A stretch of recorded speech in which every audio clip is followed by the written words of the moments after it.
Hi. Hi. We can stop.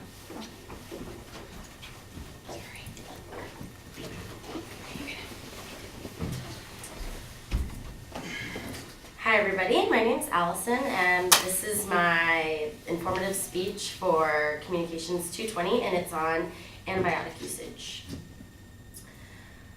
First, some facts about antibiotics. Penicillin was the first antibiotic ever created in 1928 by Alexander Fleming, and when it was created, only 3% of Staphylococcus strands were resistant to it, but today 90% of strands are resistant to it. Also, antimicrobial drugs are used to feed animals sometimes, like in factory farms and stuff like that, like in cow feed and chicken feed at very low levels to enhance growth.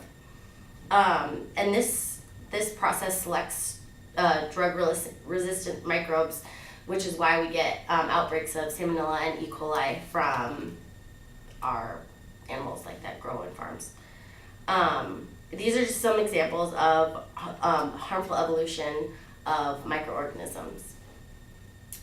Everyone uses prescription antibiotics sometime in their life, and it's not only crucial for people as individuals, but as humans as a species to understand antibiotics and the correct way to use them for our battle against disease.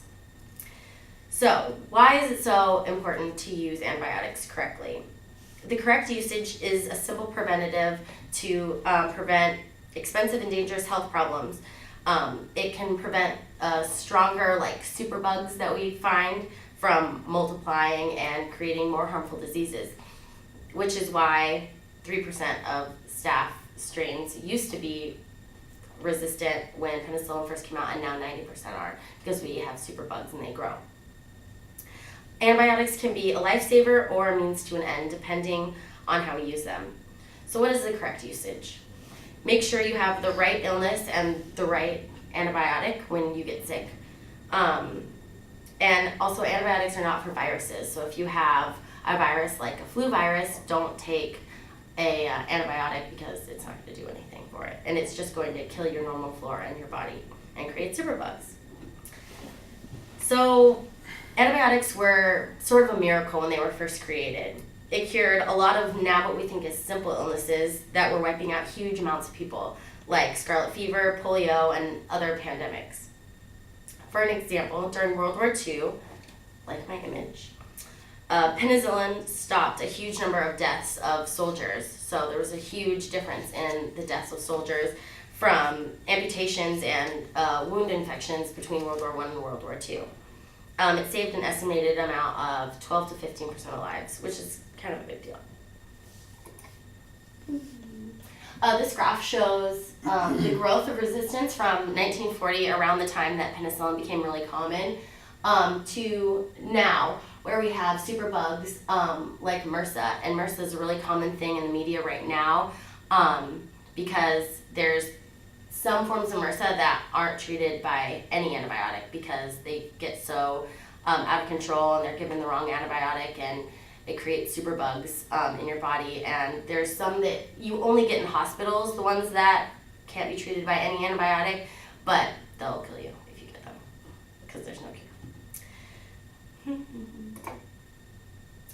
So this chart is sort of like a family tree of penicillin. And this is the original penicillin. It's called penicillin G. And this only goes to 1980, and there's 30 different drugs that had to be created because just between 1950 and 1980, so basically a drug a year because the sicknesses, most common staph, kept becoming resistant because of misuse of antibiotics. Like you were taking it for the wrong thing, and so it killed the good stuff, and so the bad stuff came over, or you weren't taking your antibiotics for the full 10 days. You felt better at 7 days, and so then your the stronger pathogens are the ones that remain in your body, and they reproduce and they pass on their strong characteristics to their spawn. And so now all the pathogens in your body are no longer they can no longer be killed by the antibiotic that you were taking before, so they have to come up with a new antibiotic to give you. Yeah, so this is just since 1980, and since then it's like quadrupled in the amount. Just in the last 10 years, there's had to be just like an insane amount of new antibiotics coming out. Like I said, MRSA is a really good example of it. Okay. Antibiotics are now an essential tool in our human lifestyle. It's sort of because we've made them a crutch. Our whole outlook on ourselves is you feel tired, take a pill, you feel too awake, take a pill, you feel confused, take a pill, you feel sick, take a pill, whatever, just take a pill and it'll fix it. Well, not all pills are created equal, and it's really important that you know why you're sick and that you take the correct thing. According to Microbiology, Human Perspective, 6th edition, people don't give their bodies a chance to fight off illness without medicine. So